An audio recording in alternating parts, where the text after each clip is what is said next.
On today's episode of Nostalgia 101, we get schooled by Matt Landis on the resurgence of swing in the 90s. School's in session.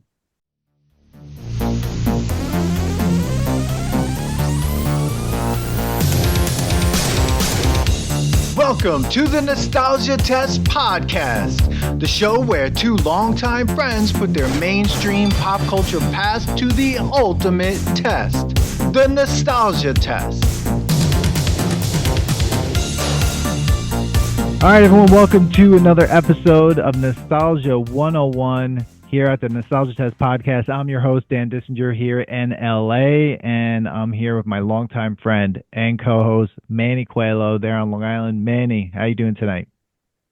Dan, I'm all right. You're bringing me to school too many times. I've been, we went from no 101s to back-to-back 101s, but I'm excited about this one, of course. I'm excited because I didn't think we were going to have to do another episode about swing, but it looks like someone out there actually wanted to do it. So I want to get schooled by it and that's prove the thing. me wrong. I think what's cool about the 101s has been both us putting the call out for people to come and getting people to come on, like Matt tonight, and also like people reaching out, which everyone here at the Nostalgia Test, all the fans of the Nostalgia Test podcast, be ready for some really amazing episodes with authors and professionals in the field. I mean, it's been pretty cool. So I'm looking forward to continually doing the Nostalgia 101 episodes. But tonight, let me ask you something though before we get into bringing in the guests. Have you, after our little mini episode that we did, did you like listen to swing like again? Like did you try I absolutely did not. Like I was just like, so I was like, well, maybe after talking about it all the time, I'll do it. Maybe I'll like ironically listen to the Mighty Mighty Bosstones, and I just couldn't. But that would be ska, though. True. Yeah. Damn it. Yeah. No, but I don't know. Right. It all gets mixed up sometimes. Yeah. So I did listen to a little bit, and it was interesting to hear it and be like, maybe it's better that I'm glad we're doing the 101 because that I think is the most interesting part. Like not so much all of everything, but like learning about it. But I think our guest here, Matt Landis, who thank you so much, Matt, for being here tonight. Yeah, Matt, now you could talk. Yeah. I said your name 3 times. It's like Beetlejuice. Yeah, exactly. Which we just did an episode about that. So which that I've been wanting to watch the second one.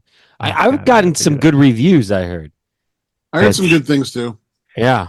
Yeah. Well, Dan, remember how you said what's his name was only in it for like 14 minutes last time? I thought Michael Keaton was supposed to only be in it for like 14. He actually put that in. Like I can't. I'll only go a minute longer than the last one because or else then you're going to kill the vibe of Beetlejuice because just enough. Sure. Leaves you wanting more. We'll see. So, but I've heard good reviews of someone who's really into horror. And really into the first one was like, of course, it's not as great as the first one, but they did a really good job. So excellent, nice tangent, Manny. That was a good one. And Matt, fourth time we're saying Matt's name. Matt, thank you so much for being here and for reaching out after putting the CFP out there, out there. So why don't you let our audience know a little bit about yourself, and then we'll jump right in because I have so many amazing I have so many questions. Sure. I'm an adjunct professor at Stockton University in their General Studies program, which is their interdisciplinary studies program, and at Rowan University, both of them in South Jersey, in their music industry and music department. I teach courses on the history of popular music, music business, stuff like that. And I also was a member of the Brooklyn-based cabaret-punk collective, the Inferno Friendship Society, from 2009-ish up until it ended when the lead singer and founder of the group, Jack Terrycloth, died a couple years ago. Wow. That's amazing. Wow.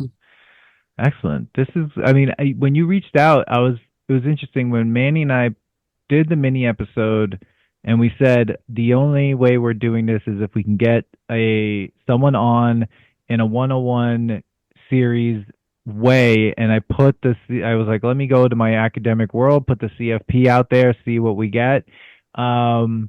And put the call out. And when you emailed me, it was amazing because I got it, like the email came quickly in a way. I was like, oh, okay. I got like someone like reached out right away. And when you said also you were part of this band and I was listening to some of the clips, I'm like, oh, this is gonna be good. Like because I feel like not only with your academic background and that, but like with your musical background, that this is gonna be interesting to have this conversation. So I guess my first question would be like, what called out to you in terms of like wanting to come on and have this conversation? I know, yeah, well, that's be it. Like, what called out to you to kind of be on to have this conversation? So one of the things is just my experience teaching about the original era of swing in the 1940s and 1930s and 40s.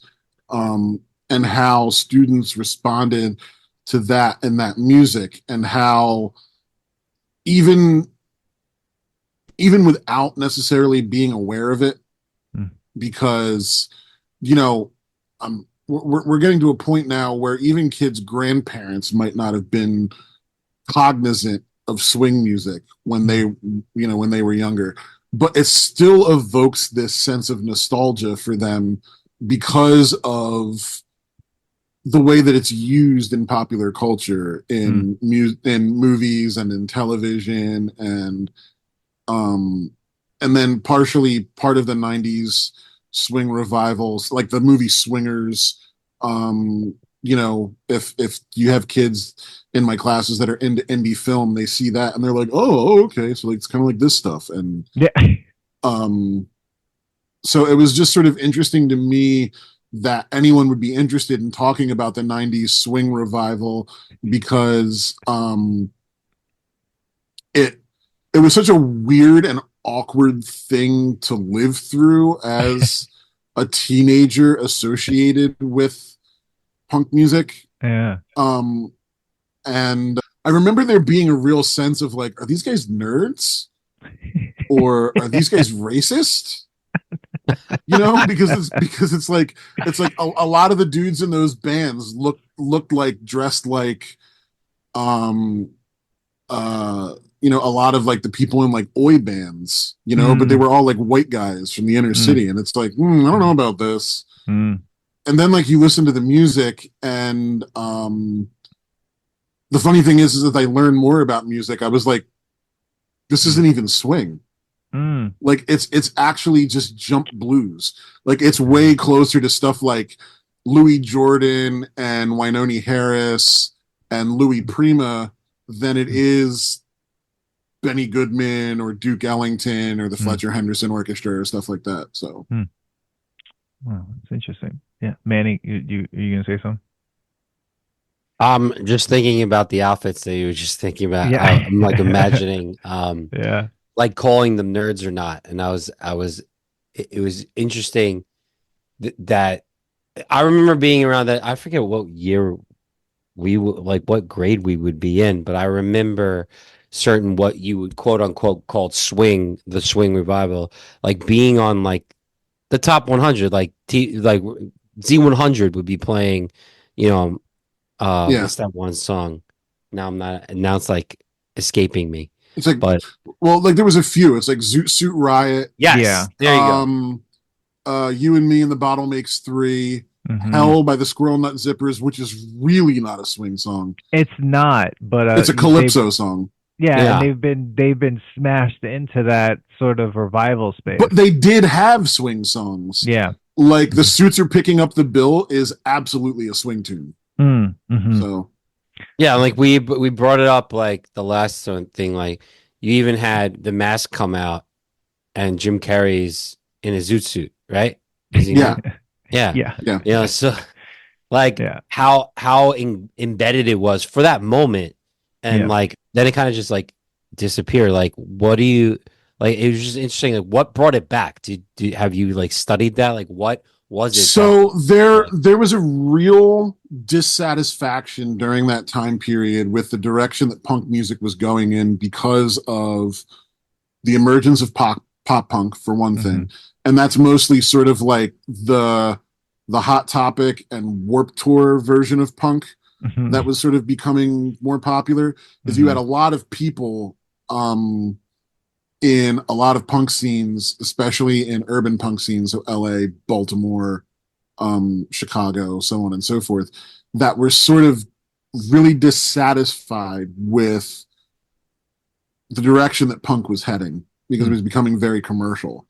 And so like that's where Royal Crown Review came from. And they're maybe the earliest of the 90s swing revival bands. I think they were active starting in like 94 or 95 maybe, and they really started picking up traction around 96, 97, 98, and you know that's right when the explosion of 90s swing happens. And so like a lot of this was an attempt by people in the punk scene to find something that had a sense of style in a way that, you know, punk has a unique sense of style. Yeah. And spoke to, and this has always been a big thing in punk, authenticity, right? That the music was authentic, which is sort of ironic because anytime a musical movement is chasing authenticity, you can almost guarantee they're going to be bullshit. Because authenticity is like this super nebulous thing you can never actually grab onto, right? You know, from an academic perspective, it's like if you've read your Adorno, you're like, oh, I'm in trouble. I'm chasing authenticity. Yeah.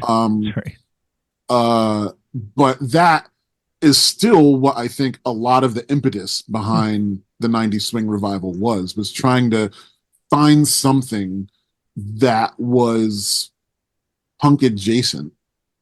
Almost in a way similar to like what rockabilly was in the original punk scene in the early 80s in America. Right.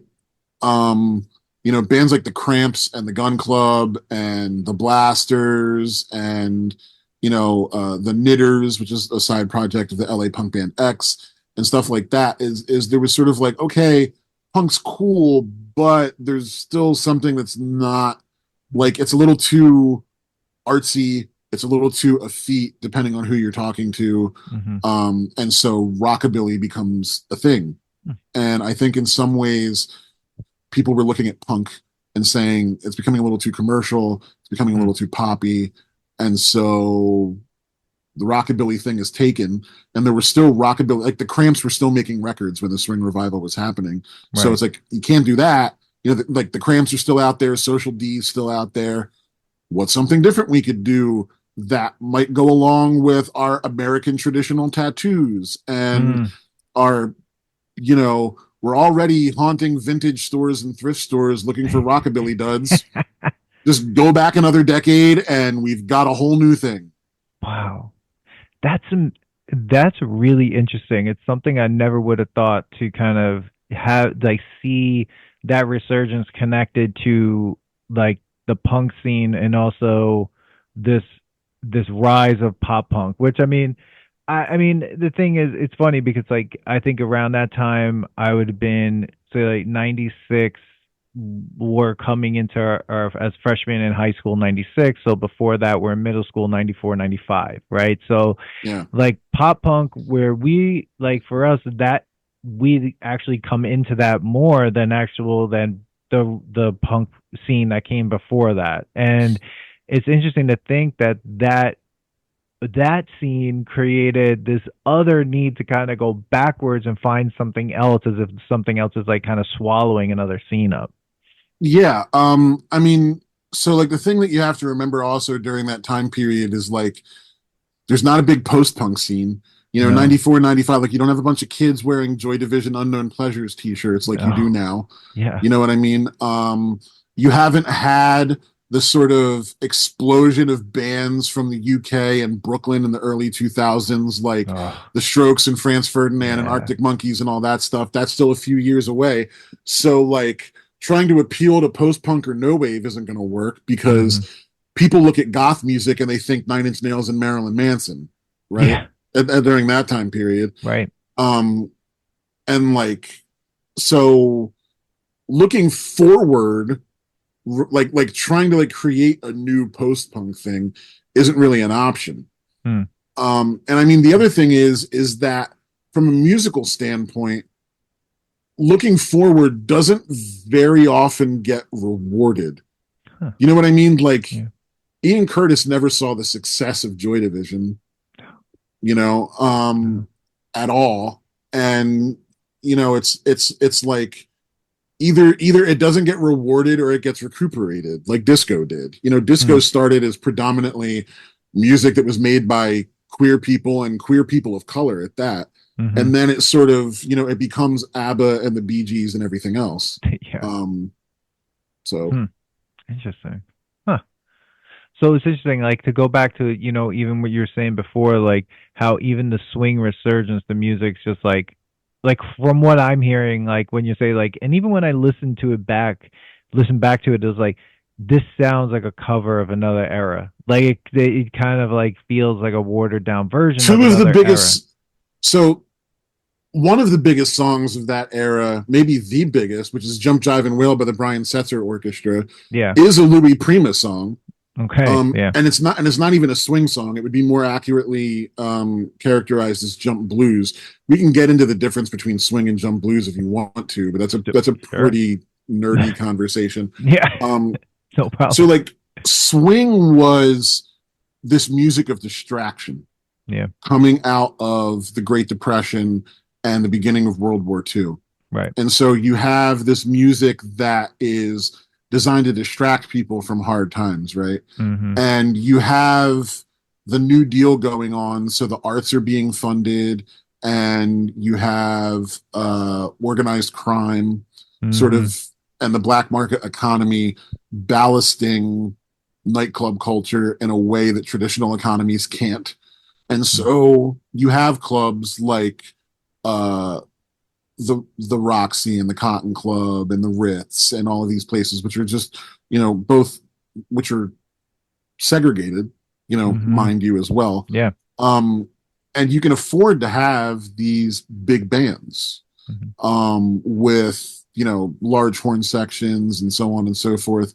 And then the invention of better microphones in the late 30s and 1940s ushers in the era of crooners, Bing Crosby, early Sinatra, and then that leads to sort of Dino and the Rat Pack and all that other stuff. And microphones make it possible for, you know, these guys to sing over big bands. And that becomes super, super lucrative from a record selling perspective. Yeah. But what happens at the end, or as World War II rages on, and at the end of World War II, is guys are going out on longer or multiple deployments, right? Some of them aren't making it back. Right. As the war effort winds down, there's sort of a question of what's going to happen to the economy. You know, one of the things that really pushed the swing age was prohibition. Yeah. That's been overturned by the end of World War II for 2 decades now, right? Wow. So even that black market economy that was sort of funding things is drying up. And it just became more affordable to have smaller bands, right?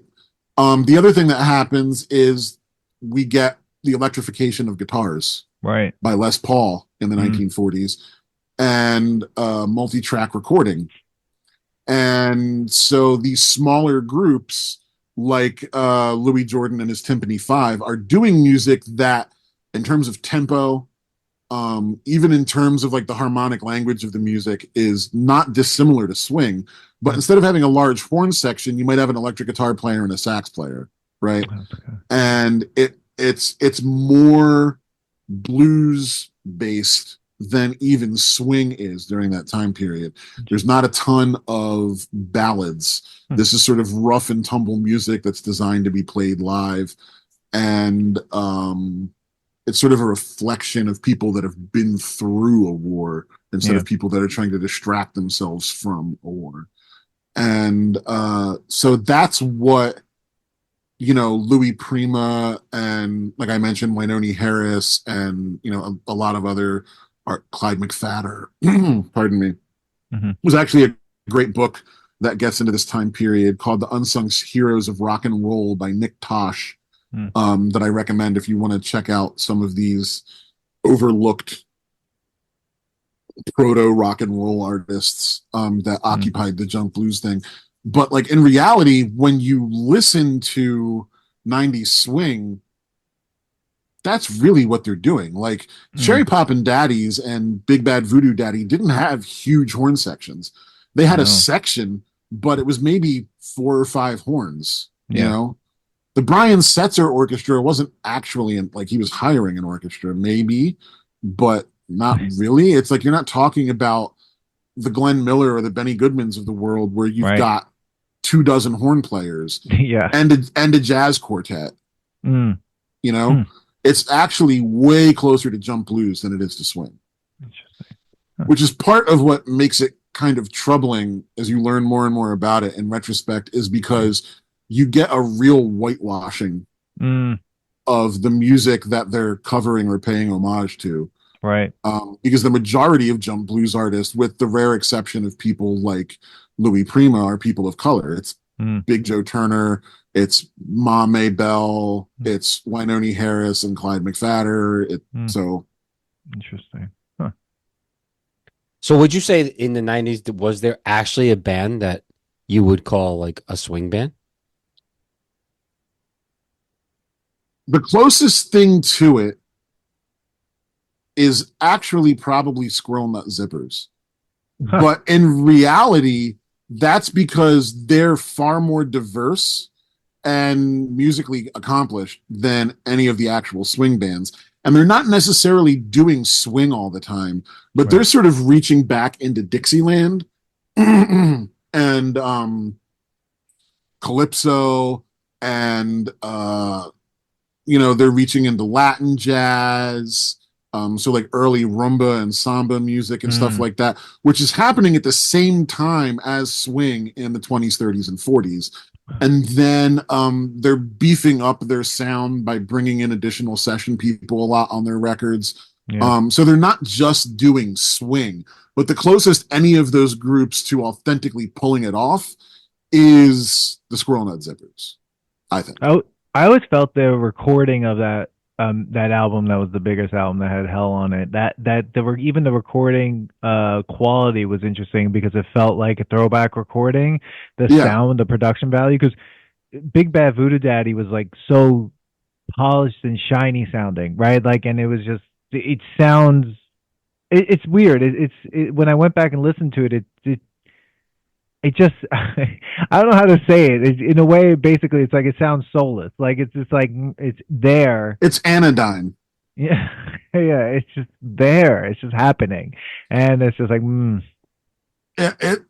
That's. I mean, I don't know for a fact, but if I were to guess, an educated guess, it sounds to me like that Squirrel Nut Zippers record, Perennial Favorite. I think it's Perennial Favorites, or it might be something else. I don't remember the title, but that record was probably just a few condenser mics in a room. Wow. And probably getting soloists to move closer or further away from the microphones as the time came, and then maybe a vocalist in an ISO booth, which is actually a lot closer to how jump blues records would have been, and some swing records would have been recorded.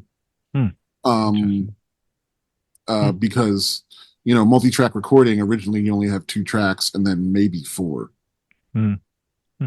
So then why call it swing? Is it just an easier marketing? I think it's probably a marketing decision, because saying jump blues, the word blues automatically probably calls to mind in the listener of that time period. It's like they're thinking like, oh, so this is like Eric Clapton or Stevie Ray Vaughan or I'm trying to think of like any of the other, because like you also have this like weird moment during that same time period where you have some like Clapton and Stevie Ray Vaughan wannabes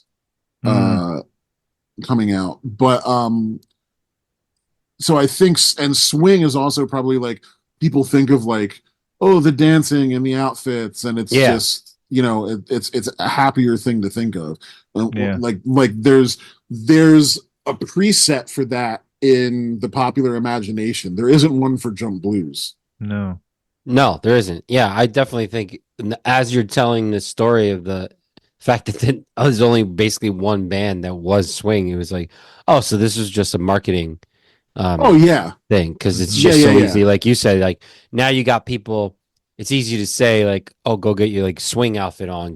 Let's go to swing dancing. Like Yeah. you're gonna go be like, let's go to junk blues dancing. Like that's not a Yeah. good sell. Yeah, Swing class, junk blues class. Like yeah. It's also just I'm not saying I blame the bands for whatever. I mean, like get your bag, however you want to put it. But like Yeah. that's in reality kind of like what they're doing, and that's why they're not doing swing the way Benny Goodman would have done swing, or the Tommy Dorsey Orchestra would have done swing, is because like it's expensive to hire 24 fucking horn players, Oh yeah.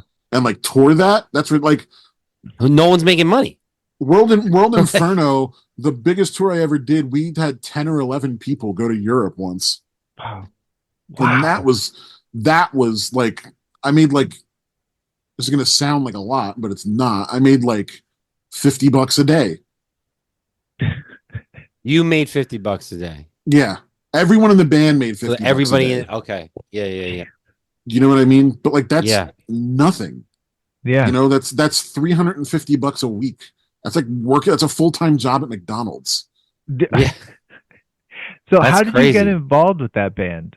I was a fan of the band through a girl that I was dating, and they weren't really a huge band or anything. Initially, they had sort of a cult following, like a very cult following, and their fans were obsessive, and their fans were rabid, and the shows were insane. Like I'm talking about like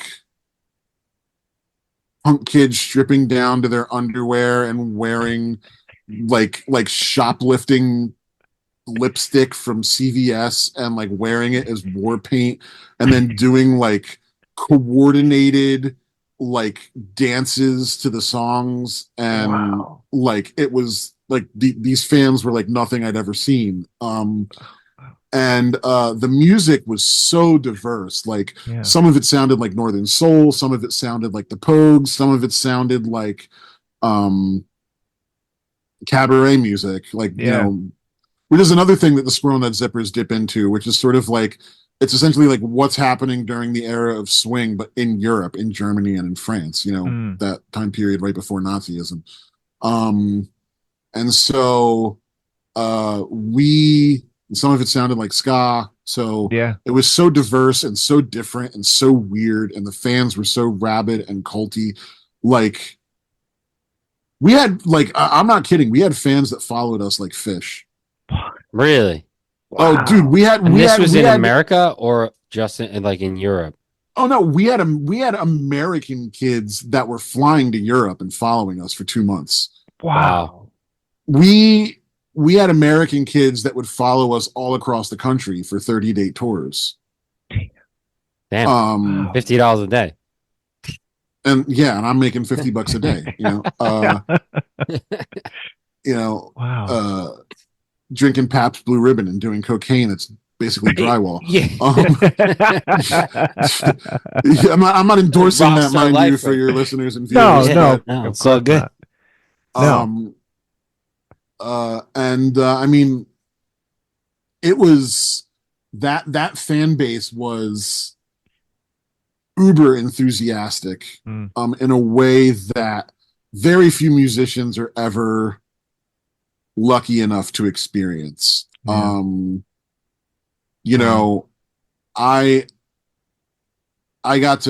did tiny shows in squats, and I did theaters, and I played big European festivals, and our fans were a presence. And not always a welcome one, because our fans like to get fucked up and break shit. So, I mean, we actually had a song called Zen in the Art of Breaking Everything in This Room, which didn't help. So, oh my you God, didn't go to Woodstock funny. 99. Yeah, no, I was 17, so. No, yeah, 17. That's it's amazing. I'm thinking, trying to think of like a fan base.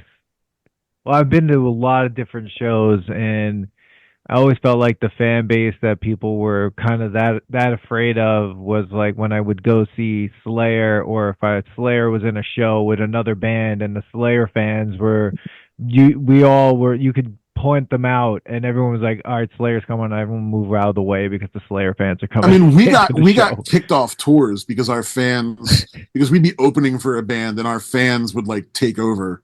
Oh my God, that's ridiculous. That's like amazing. we got kicked off a tour with Mindless Self-Indulgence because of that. Oh shit, really? Yeah. They were like, you guys got to go. And we're like, why? Like, what did we do? And they're like, your fans are like screaming and shouting for you through the first 30 minutes of our set.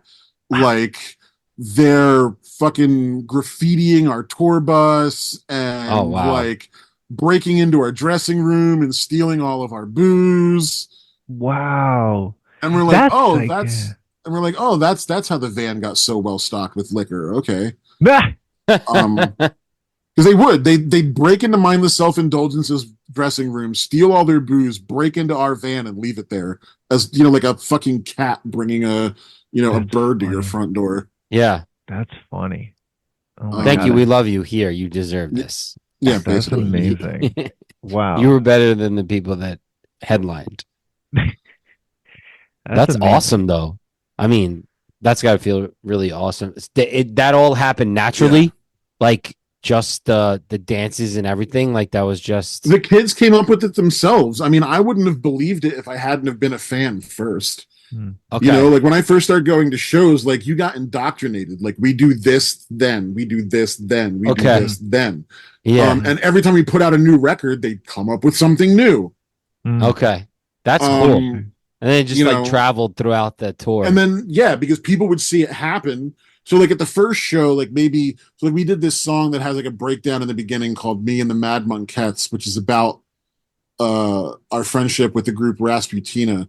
They kicked us off tour for that reason too. Oh my God. And we were friends with them. It's truly a punk band. We're sorry. Like you got it. Yeah. I mean, like the thing is that like the music was super weird and we were weird. So in order to be in World Inferno, when you were in the band, if you were a guy, you had to do every show in a suit. Wow. Like a 3-piece suit. And if you were a girl, because we had a lot of girls in the band, they wore like formal evening wear. That's so interesting. The whole show. The whole show. The entire fucking show. And I mean, we played some hot shows. We played a show at the First Unitarian Church basement in Philadelphia that was so hot that the sprinkler system went off because they thought the building was on fire. Wow. Oh my God. And you're in a 3-piece suit. And it was like a thing in the band of like, we've got to get through the first 6 songs before you're allowed to take off your jacket or like loosen your tie. Like no reason whatsoever. You guys just there was one day someone said like we need a 3-piece suit. Jack, who was the lead singer of the band, did not want this to look like a band. He wanted it to look like a gang. Okay. He wanted it to look like a real collective. And one of the things that he sort of Peaky Blinders type of like kind of in a way. Yeah. And it, like the band he had a traditional punk band when he was a teenager called Sticks and Stones.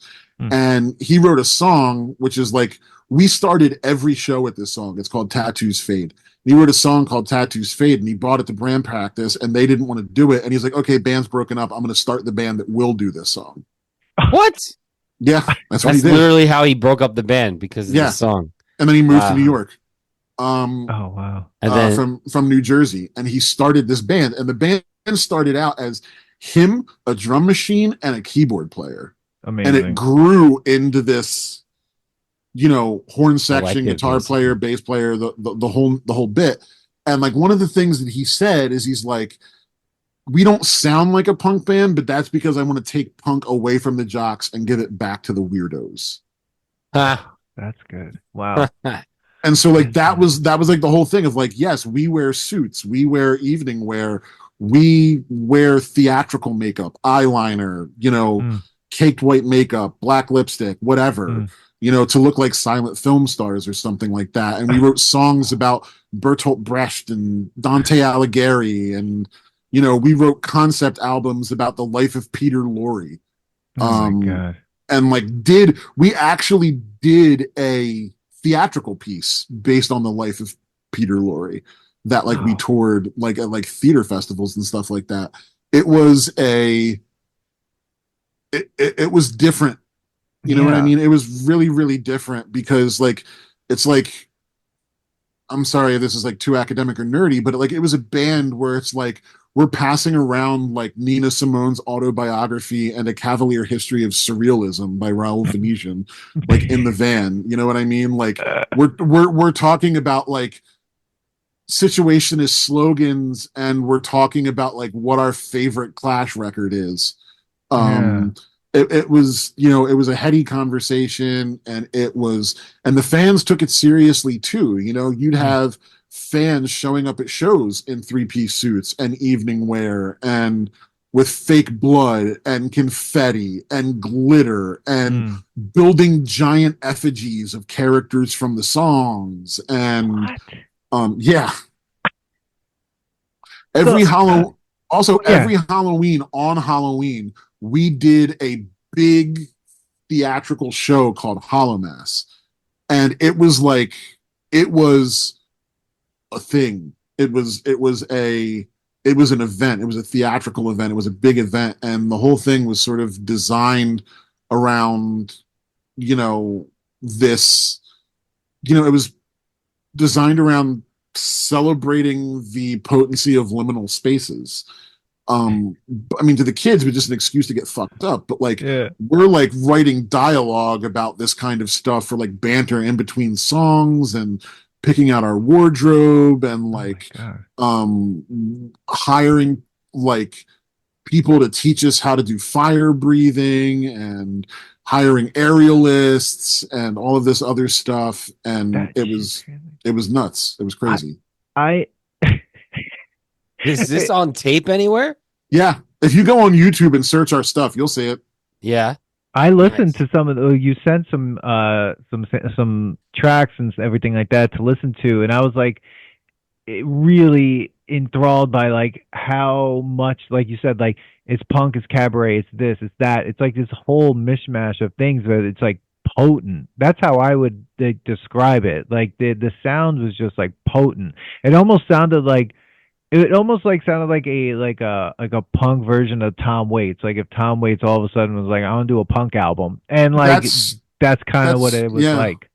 That was and Tom Waits was a touchstone for us in terms of it makes sense, yeah. Doing stuff that was weird because to us, our definition of punk was never limited to the Clash or whatever. To us, we thought Tom Waits was punk. We thought David Bowie was punk. We thought, we thought fucking Benny Goodman was punk because he had an interracial band in the 1930s and was we're playing with an interracial band and,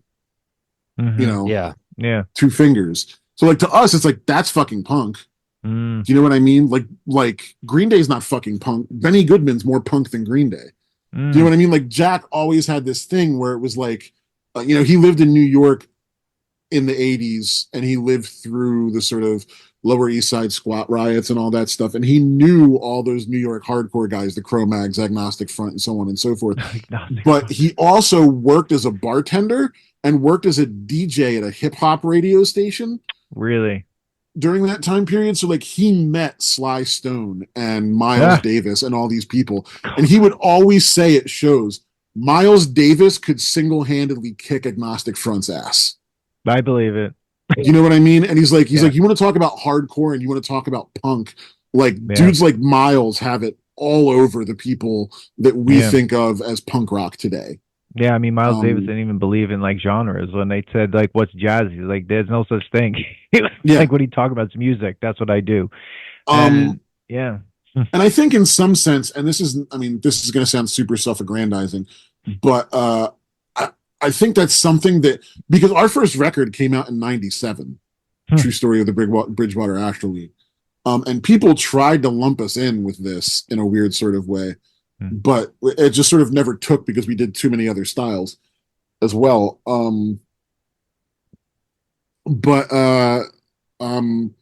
I think what we got right that a lot of the 90s swing bands got wrong was that when swing came out, you know, when Duke Ellington and Fletcher Henderson and some of the later Bix Beiderbecke recordings and Cab Calloway and all of these, you know, musicians were sort of inventing the genre, it was experimental.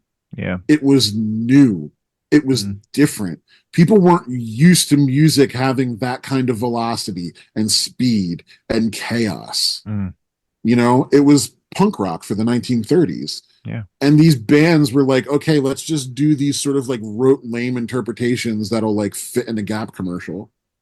Oh God, that Gap commercial.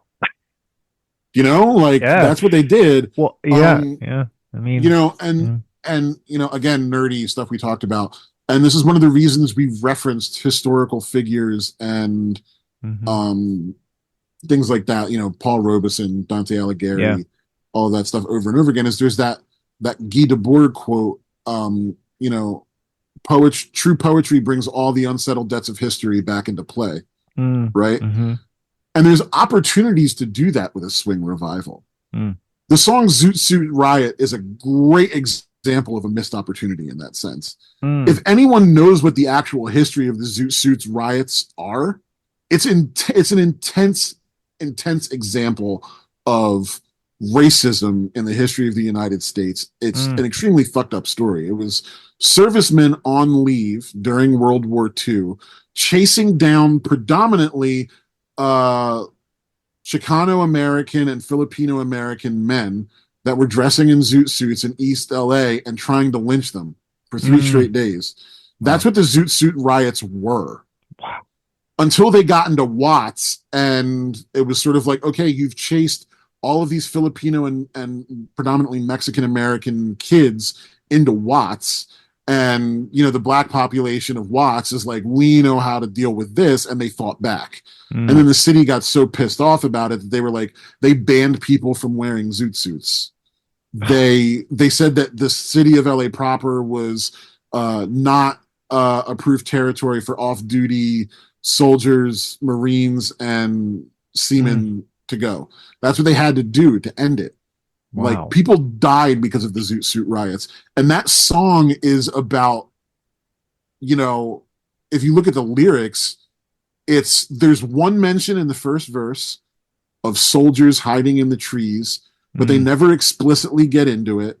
There's one reference to potentially Latino identity in the song, Run Your Comb Through Your Coal Black Hair. But the rest of the song is, it's like, oh, the soldiers are pissed off because you're stealing their women, which is just buying into a Chicano stereotype of the time period. You know, I mean, that's why Emmett Till got fucking lynched. Right? Yeah. You know, and this song is like, oh yeah, it's just, you know, throw back a bottle of beer, Zoot Suit Riot. It's like, yeah, this wasn't fun. This wasn't funny, and you missed an opportunity to actually do something punk with it. Interesting. Damn. Wow. I had no idea about that song. That's crazy. Yeah. Right? Like, I think what's interesting too is like how you, like, also like right at the end of what you said, like you had an opportunity to do some punk with it and you didn't, and punk being, I don't even like idea, but like a way to, you know, and well, I guess ideology, but also this way in which to do something. So like, it doesn't have to be just the, you know, what people even stereotype punk as. Like, it's almost, it's like a mentality, as like you're kind of discussing it, and like you can do that and put it here and put it there. It's like, you know, it doesn't have to be this like one dimensional understanding. So like, it's like the way you're discussing it is interesting to kind of bring the two, what are two people separated like two different genres or two different worlds like together, and like that really makes a lot of sense. Punk should be a way of being in the world. It shouldn't be a genre, right? Mm-hmm. Now, the problem with this is this gets kind of dicey for me as well. Because like the older I get, and this is ironic because I've got the cover of London Calling behind me right now. But the older I get, the more annoyed I kind of get at the Clash sometimes. Because I'm like, what's really the difference between the Clash and U2 besides the Clash's music is better? Like in terms of like preachiness, you know what I mean? And how do you walk that line? And how effectively did Joe Strummer actually do it? I don't know sometimes. I'm not saying that Joe, I mean, he's dead now, but like that Joe is a sellout or that Joe wasn't sincere, because I don't fucking know the guy. You know what I mean? But there is it was funny, as I've gotten older, I've met more and more people that have had this attitude towards the Clash, and it's made me sort of like reconsider this band that I used to worship. Like London Calling, I used to consider my favorite record. Joe Strummer was like a hero of mine. And then the older I get, the more I'm like, you know, is this? It's sort of like that. Have you ever read that Lester Bangs article about the Clash? No. He did this long article following them on one of their first tours where he was like, holy shit, this band's the future of fucking music. Like, these guys are so sincere and they're so with it and they're so all about it, and they treat their fans great. They're not sexist towards women. Their politics are spot fucking on. I can't believe that I'm witnessing this. And then like by the end of the tour, he's like, yeah, but they're also like still trashing hotel rooms and leaving working class, you know, housekeeping staffs to clean up their fucking mess. Like, punk's got to be both of these things. It can't be, well, I'm with it when I want to be, and then when I'd rather just fuck off and party, I don't have to be. Interesting. And it's funny because Strummer himself famously said that punk is about respect. It's about, and this is a quote, exemplary manners to your fellow human being.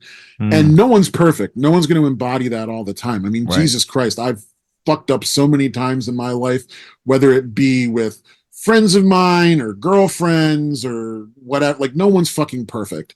And in this age of cancel culture, fuck knows that we constantly find out that no one's perfect. But like, I guess my point is, I don't think hagiography is punk either. You know, like, I don't think it's punk to put anyone on a pedestal, even Joe Strummer. Right. Oh, well, yeah, you're right. And plus, like, it can't be good for you. We put John Lydon on a pedestal because of the Sex Pistols, and look what happened to him. Well, I think that's the thing. Like, putting anyone on a pedestal, you're gonna find out that there's a huge problem with that. I mean, I can go on like where my study is, like, for me too, in terms of like beat literature, Kerouac, and everyone, like how they did that to him. Like, Kerouac, everyone puts Kerouac on this pedestal of like this beat forefather or whatever, and he himself even said multiple times and multiple things he wrote, he's like, I am not that. This is not what I wanted. Do not tell me this. I'm saying it wrong. And it pretty much, you know, everyone, you know, ignored that part and was like, well, he made a movement. And it's like, no, he wrote a book and you made the movement. And he would have much rather been, you know, Thomas Wolfe or Proust. He said it over and over again. You know? Yeah, absolutely. Yeah, Maine, did you want to say something before? I saw it. No, I'm just saying, listen. No, I thought it was, but yeah. I think it's funny that to the term punk itself, like, anyone who calls themselves punk could not be punk in the future, or could have not been punk in the past. Is just kind of like, to me, it's kind of like not evolves. It just changes, throughout decades and years. So it's just interesting to see. Not to get too intellectual. Yeah, I can't help it. But it's like a 101 episode, dude. What you gotta do? That's what this is. Punk is like any other avant-garde. It can and will be and has been recuperated. You know, one of the most influential books I ever read in grad school was The Theory Death of the Avant-Garde by Paul Mann. And like one of the things that book talks about is just sort of like the inevitability of recuperation. Because recuperation is there in the seed of every avant-garde. And like we've seen it over and over and over again. Like fascism is right there at the birth of modernism with Wyndham Lewis and Pound and Eliot. You know, sexism is right there at the birth of surrealism. You know, sexism is right there at the birth of the beat movement, right? The sort of capitalist apology is right there at the birth of postmodernism. If there's an avant-garde, recuperation is already there. It's already happening, you know? And so I think that in some ways, someone calling themselves punk, you know, if that's how you identify, like it is almost, it's not as serious and certainly not as contested, but it is almost like gender self-identification, right? Like if that's how you identify, if that's a cultural marker that makes sense for your way of being in the world, then use it. But be aware of the fact that unlike someone assigning themselves their own gender, this is not that. It is an aesthetic, potentially political movement. Being trans isn't a fucking movement, despite how Fox News would like to spin it. Being trans is, you know, a life decision. It's a personal decision for a person who doesn't feel at home in their own bodies. Choosing or identifying yourself as a punk or as a surrealist or as a Dadaist or as, you know, a b-boy, a fan of hip hop or what have you, is not that. You know what I mean? Now, depending on the movement that you're talking about, there's certainly racialized and gendered forms of oppression that go with that, like in hip hop, like in Chicano culture, like, you know, like in jazz. But that isn't the case for all of them, you know? Right. And you know especially because you look at punk music and it's like some of the earliest punk bands were people of color, and like, we just didn't find that out for years and years and years. You know, like Pure Hell from Philly, Death from Detroit. They're all people of color. You know what I mean? And that was a good documentary about Death. That was a good. It wasn't until the aughts that anyone even knew they fucking existed. Yeah, and they were what, 3 years ahead of the curve. Oh yeah. You know, people debate the first punk record, and like the fact of the matter is, if you really want to be honest about it, it's probably Horses by Patti Smith. But who's going to give that credit to a woman? No. Yeah. Exactly. Marketing again. Yeah. It's way easier to do it to the loud British guys that cursed on television. Yeah. That's easier to market than the weird poet doing 9-minute songs about the correlation between Rambo and garage rock. Oh my God, Patti Smith. Yeah. Amazing. So, okay. Wow. We're going to have to do like a whole series with you. But I think because this has been great. Like there's so much to be unpacked. And I think like the way you connected all these things, like swing, it's, you know, rebirth, it's birth, it's, you know, the jump blues and into punk and everything. It's really quite amazing and interesting. And I'm, you know, and for me, like, I know in our email I sent like these songs and I'm like, I don't even think we have to go through them because I don't know even if any of them at this point, pass, but we could go through real quick. Hell passes the nostalgia test. So Hell is still good. Like, and I would agree with that. I think it definitely is something that I would listen to. The rest I listen to. Yeah. And I would seek it out. You know what I mean? Yeah.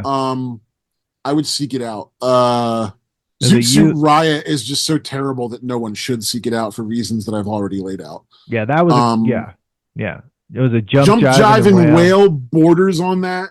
Like if it came on the radio, like I whatever, you know. But I certainly wouldn't look for it. I mean, chances are I'd probably change it, so that probably should go with Zoot Suit Riot. And then what was the other one? I think it's You and Me in the Bottom. You and Me in the Bottom. I have a sentimental attachment to that song because I actually liked the movie Swingers. That's the thing. It's attached to that movie. Yeah. And like that's a great scene. That's a really great scene in that movie. Yeah. So I'd say that passes the nostalgia test, but maybe only for me. Maybe in an objective way, it would fail it. But okay. Well, I mean, Matt, wow, we have some time still because in the email too, I asked you about to the ranking. Like Manny and I love to ask some of our guests if they've seen the Rocky movies. We asked them this question because we did a whole Rocky franchise marathon in the early parts of the podcast, which we regretted. Yeah, it almost destroyed us. Watching that, we love Rocky, but we love because people from Philly bitched about it. No, it was literally a fucking marathon. Because that'll happen. It was literally a marathon, and we had a guest on for every single except for Rocky 3. One except for Rocky 3, and we were just so like exhausted just watching and then taking notes and then talking about it, and we're like, wow, what did we do to ourselves that we made ourselves we had to take a break from the podcast after that. Yeah, because like it was, with the podcast, we like put movies, then we like take a break, we do music, then we take a break, we do commercials, we do toys. But like when we had to watch 6 movies in a row and then also extensively break them down again. Oh, so you include 5? We included 1 through Balboa. That was the franchise. Yeah, we had to put it in there. So we because like Sly is even like that movie doesn't exist. No, he gave it a 0 or a 1. Yeah, what did he give it? A 1 or he said he like wished it never happened. That's why he did Balboa, because he wanted a different ending to the franchise. Yeah, actually, for many of the franchises, he had been trying to kill Rocky Balboa for many of the movies. Like there were so many endings he wanted where he died. He's just like, when we got to 5, we were like, he's been trying to kill this character forever, and no one's allowing him. I don't think you could have killed him in 6, because then it would have been really bad for him to die at like an exhibition. Finding out that Adrian died was a bummer enough. Yeah, that sucked. That sucked because like the whole thing of all the movies were about their love story. Like, and then that one's still kind of yeah. I mean, that was still a major part of the movie. I mean, I've never seen an absent character loom larger over a film than Adrian did. Exactly. Yeah. So Matt, how do you rank them? If you had to rank them from best to worst in your way, in your eyes, like how you see it, how would they go? How would it go? I have a weird system for this, and I have a weird explanation for this. I'll give you the ranking, and then I can explain it. Okay, go ahead. The best one is 1. Okay. Hands down. Second is 4. Okay. Third is 3. Fourth is Balboa. Fifth is 2. And then the worst one is 5. Why do I rank it that way? Go ahead. I grew up in an era of Philadelphia sports culture where the Phillies had never won a World Series in my lifetime. The Flyers had never won a Stanley Cup in my lifetime. The Eagles had yet to win a Super Bowl. And the Sixers hadn't won a World Championship since the year after I was born. The thing that appealed to us about Rocky was his underdog status. So the reason I put 2 next to last is because he's not an underdog in 2. No. They're on equal footing in 2. You know what I mean? And then he wins. It was like like the reason that Philadelphians like that movie is because it's like, oh, we finally won one, right? But like, to me, maybe I'm too jaded of a Philadelphian in that way, because I'm like, fuck you. You know what I mean? I don't want the fictional championship. Yeah. You know, I want a real one. I want to go to a parade, damn it.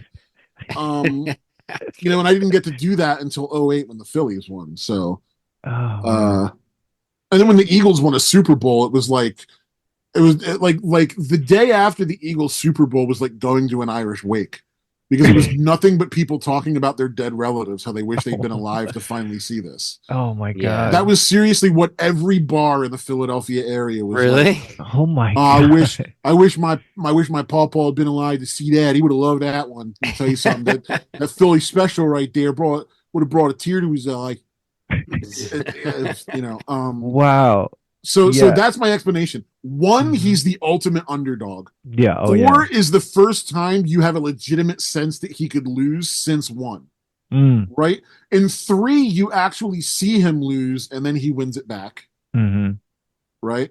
Yeah. In Balboa, it's close to 1.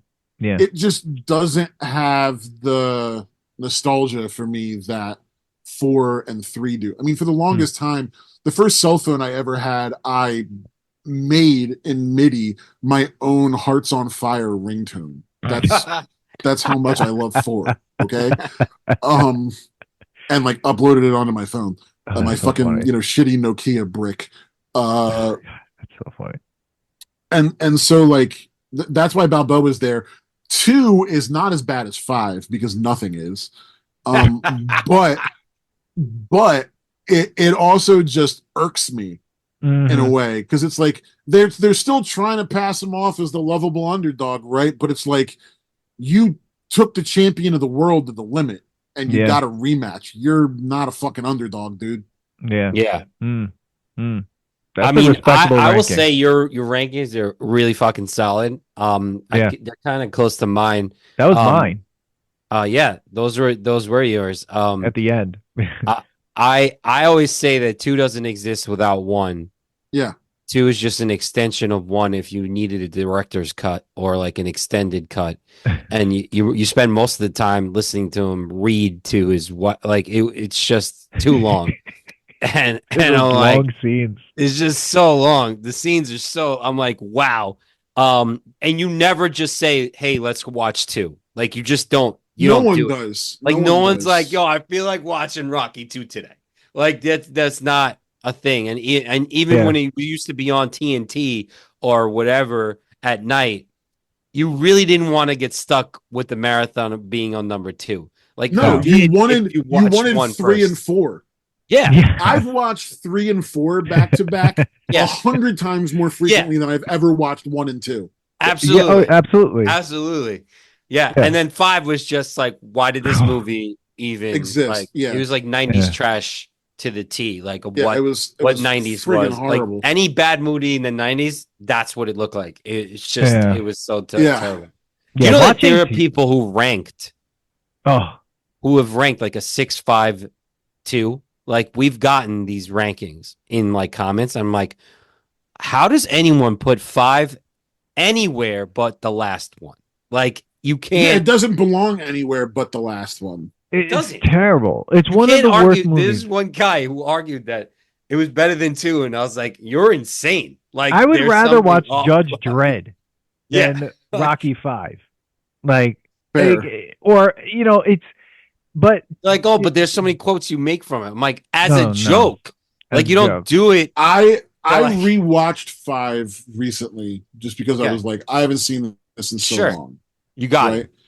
And I rewatched it. And the thing that makes it completely unwatchable is his fucking kid and Tommy Morrison.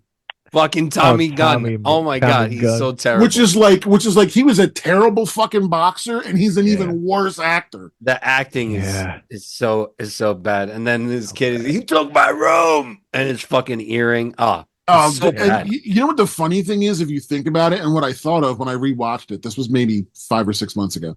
When I rewatched it. God. But what I thought of was man, he's really trying to fix this with the Creed movies. Yeah. He's really trying to fix the Rocky as mentor image in the Creed movies. To me, that's what the Creed movies are about. It's not a cash grab for Stallone. It's I got to fix this side of Rocky's personality. Yeah. Yeah. Because it's so Did you weird. like the Creed ones? I liked the first one. And the reason I liked the first one is because it was character driven. It wasn't adrenaline driven. Yeah. The second one was just like, okay, I understand the impulse of wanting to rehash 4 because, like I said, I think it's the second best Rocky movie. I mean, it's also like it was 80s, like, so it worked in the 80s. And you're also never gonna recapture something like that. No, it would be like Goodfellas 2. Yeah, you just can't do it. That would be hilarious. Like if Goodfellas 2 came out, I would watch it, but I would be like shit-faced, knee-walking drunk before I started it. Like someone would have to like roll me into the theater in a fucking wheelbarrow. Yeah, that is hilarious. Yeah, because like when I saw, I think the second Creed, was that the one when he was also training in the desert? Like, yes. That was so weird. And think about it. It's the mirror image of 4. Yeah. He's training in a snowy tundra, and now he's training in the desert. It was so transparently obvious that he was like trying to recatch lightning. But you don't have that 80s sound. You could like the music. But you couldn't like 80s soundtracks like that. I mean, the whole soundtrack of 4 is phenomenal. There's no easy way out. There's no short way out. You know that song's about a divorce? Yeah. And it's so crazy. And like, dude, like the whole reason South Park did, we're gonna do a montage is 4. Yeah. Montage of a montage. Why? Yeah. I mean, amazing that you basically were watching a recap of all the other movies, just in case you missed. Like, did you ever see the interview where he was talking about that, and he's like, "Yeah, it was in Russia, in Eisenstein." You know what I mean? I was like, "What? Did Sly just drop Eisenstein?" But he's a weird genius. I swear to God, there's an interview where he says something like that. He's like, "Oh, we were in Russia. You know, Eisenstein invented the montage. You know." There are so many weird stories about like scripts that he's written that were like real serious films, and then he had this quote about "Stop or my mom will shoot," and it's like one of the funniest things that I've ever heard, and it's just like, how did he even like come up with that? Like, it was something like he said, like, "Stop or my mama shoe" was like the worst movie ever. Even with alien technology, which we don't know about yet. And he says a flat worm can create a better movie. And he just goes off on his own film. And I'm like, did he just improvise that in the moment? Like, he's a weird genius that also makes a lot of garbage. You know what? Go ahead. Go ahead, man. I was just watching. I went down the rabbit hole of Rocky documentaries and stuff, and I was just watching something on Instagram about them training and like going over the fight and like why he chose an actor versus a boxer to do it and stuff. It's just so crazy how good Carl Weathers was and how much he studied to do this part. Like, how much they were all in on this movie, like, and why it makes it such a great film. Like, it's. And by the way, my absolute favorite arc in the history of Arrested Development is the Carl Weathers arc, hands down. The best part of that show. He's a great. I mean, R.I.P. Carl Weathers. Like anything he was in was. I mean, Happy Gilmore, Predator. Predator. Like, come on, isn't he like a classic meme, right? Like him and, Arnold, like shaking the hand, the hand thing. So weird. Yeah, it's so weird. But go ahead. You were saying it's funny, like talking about it now. I'm kind of realizing that like it's different because on this show he's a washed-up TV star, but like a lot of BoJack Horseman, you could make the argument is kind of about Stallone. Oh my God, that's hilarious. Have you seen his new show, King of Tulsa or Tulsa King? It's great. It's hilarious, actually. I haven't seen it. Is it good? I gotta watch it. It's really, really good. It's funny. Yeah. One of the things that I love about it is he doesn't run away from Rocky. No, he doesn't. You know what I mean? Like you could imagine that this dude is Rocky if he never gets that shot and just keeps working his muscle for the mob. For God's sake. Like if he just kept working for Gazzo, you know what I mean? Like, yeah. Yeah, like he's 100% some dude that you would see at Cookies, which isn't even called Cookies anymore, on 11th in Oregon. You know what I mean? Fucking roughing some guy up at a pool table. Hey, where's my $50? You fucking yeah. You know what I mean? Yeah. Oh my God, that's I gotta so check it funny. out then. You gotta check it because the first couple episodes are really funny when he gets there and he's shaking down a legal weed dispensary. He's going and he's like, how do you do this? Who's the guy who's like backing this? And he's like shaking them down. It's a legal business. He's just like, it's really funny actually. Like he's a maniac. I love it. Yeah, he's great. Matt, thank you. So this was so fun. A lot of learning. I mean, I can't wait to re-listen to this episode and everyone out there. Didn't drop too many F-bombs. Oh no, dude, we curse all the time. Okay, this podcast is all about. Are you kidding? We interrupt each other. We say fuck a lot. Yeah. If I'm in a pissed off mood about remakes, because I fucking hate remakes and sequels, I'm saying like stop the 80s remake. You just can't get that magic back. I really go off. Yeah, hashtag not my Dalton. I fucking hate Cobra Kai for that reason. Oh, that's a hot take. So that's a hot take because I'm okay with Cobra Kai because I thought they did an okay job, but then now it's gotten way too far. Like I was okay with the first season. Now, like the recent one, I'm like, what the fuck am I watching at this point? Like this. I have also never seen any, not a second of any of the Peter Jackson Lord of the Rings movies. Don't worry about that. I've seen because the thing is, I loved those books so much as a nerdy, introverted, isolated middle schooler, and also the fucking Ralph Basho live animation shit or whatever. Yeah, that it's like. Oh yeah, I already have an image of how that stuff lives in my head, and I don't want it corrupted by anyone else's CGI New Zealand fucktastic whatever. I could tell you that we've never put that to the test, and I don't feel like ever watching those more than once. Like I watched them once, and those are the kind of movies I'm like, I don't need to watch it again. No. Like it was fine. I just don't need to watch it again. It's too long. Just before you go, 2 questions. Are you excited about Goonies 2? No. Is that really happening? Yeah. It's good. They're going to fuck it up. They're going to fuck it all up. They're going to fuck it up. Fuck it up. I don't care. They could reanimate the corpse of Stanley Kubrick and they would fuck that movie up. Yes. Yo, I would love a Stanley Kubrick version though. That'd be crazy.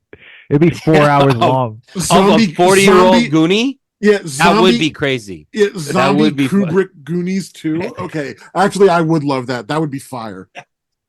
4 hours long. It's just like they're doing Happy Gilmore too. Also, dude, the '90s are like. What are they doing? What are they doing about Chunk? He's the most popular character in that fucking movie. And like, you know, like I'm not trying to be like un-PC, but it's just like the medical reality of people with those sorts of conditions. There's no way that guy's still alive. No. Yes.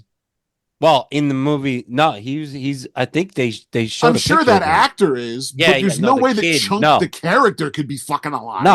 No. I'm None trying to think. So what are they gonna do? Just shoehorn in another like mentally challenged person or whatever the popular parlance is? I was thinking the fat guy, the kid. I forgot. Chunk, yeah, you're talking about Chunk, the mentally challenged. The guy they locked in a basement. Yeah. It was horrible. Hey, you guys. Yeah. But like actuarially speaking, Chunk would be dead too. Yeah. You know what I mean? Like, people... he would be dead. You're right. They're not going to have him in there because they're not going after that family. That was the Sloth was the character. Yeah, Sloth. But that's what I'm saying. Like Sloth is him and Chunk are the most popular characters in that movie. Yes. And if you're being actuarially serious, they'd both be fucking dead.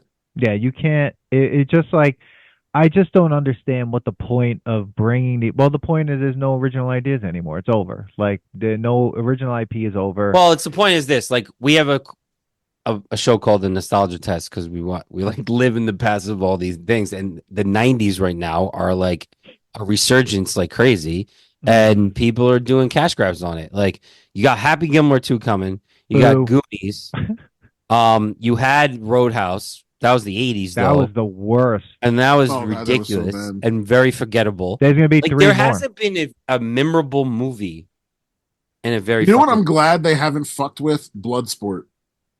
But there was a second Bloodsport. Yeah, but that was like in the 80s, in like the tradition of like 80s sequels. Oh, yes. Okay. But see, you know, like he needs... You know they're coming out with it. You know there's someone... You know what presaged all this, by the way? Broadway. Because of Broadway musicals. There has been no original IP in Broadway outside of Sondheim, and he's fucking dead now. It's all like Wicked was based on a book, The Lion King was based on a Disney movie, Spider-Man was based on the Marvel franchise. That was a disaster. They've remade Cabaret how many times now? Yeah, and they have Back to the Future. Yeah, and they keep trying to recapture what Alan Cumming did with Cabaret in the early 2000s, and they just won't because there's only one Alan Cumming. Yeah. I think it's like they just don't want to take a risk on anything. Where like in the 80s and 90s, it was like, this movie's about what? Sounds great to me. Let's fucking try it. I mean, here's $10 million. You could argue now that it's because there's so much out there. It's so expensive to make a film.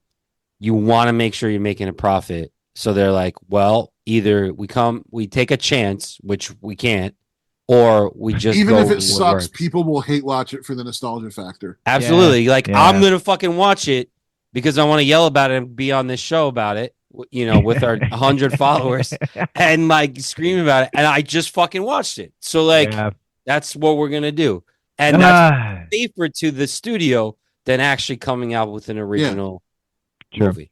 Yeah. Well, I mean, Matrix 5 is coming, guys. It's coming. Okay, we got to stop. Matrix 5. Okay, it's got to stop. I don't know what they're going to do. Put everyone back in the video game. Listen, they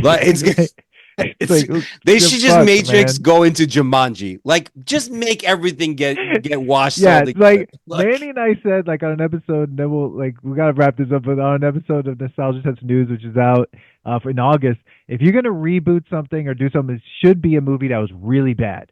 And that's the only way you could do it. Like, they're going to reboot Anaconda. Go for it. Like, that movie was trash to begin with. Yeah, let's fucking reboot it. Just reboot something stupid. Like, that's what I want. Snakes on a Plane. Yeah. Let's have another one. I don't care about 7 of those. Why not? Yeah. Like, who cares about 7 of those? That show, Rescue 911, they're going to do an episode called Bee-nado, where it's a tornado of bees. Yes. Which actually sounds way scarier than Sharknado. Like a tornado that of bees. Sounds real, though. That's just a swarm. Like that's what that is. No, Bee-nado. That's a swarm of fucking swarms of bees. That's hummingbird NATO. But so so pretty. Yeah, they're so pretty. Matt, this has been amazing. Thank you so much for coming on. Thank you so much for your Rocky ranking. Thank you, everything. Appreciate it. And I love the tangents. I'm surprised you didn't do the drop, Dan, because that was the nostalgia tangent. It was amazing. I know I messed that up. Maybe I'll force it in. Matt, we're gonna have to get you on, not on a 101 then, because it seems like we could have many conversations. I'm down, guys. I'm down. Excellent. Let me know. We'll reach out. Everyone, like this episode, share it with someone that you feel like would enjoy this conversation about the 90s resurgence of swing, a history of music, and also just a whole amazing deep conversation on punk and just punk mentality, and also Rocky. If you love Rocky, that last 15 minutes of our podcast, share it with someone. Just share the podcast. Like it, comment, review. And Manny, I'll see you on the next test. Matt, thank you so much. Thanks, guys. Later. Thanks for listening to today's episode. Please subscribe to the Nostalgia Test podcast to know when new episodes drop. Don't forget to leave us 5 stars and a positive review so more people can find the podcast. Share your thoughts and memories on today's topic on our Twitter @NostalgiaTest and on Instagram @TheNostalgiaTest. Tune in next time because you never know what pop culture will pop up on The Nostalgia Test.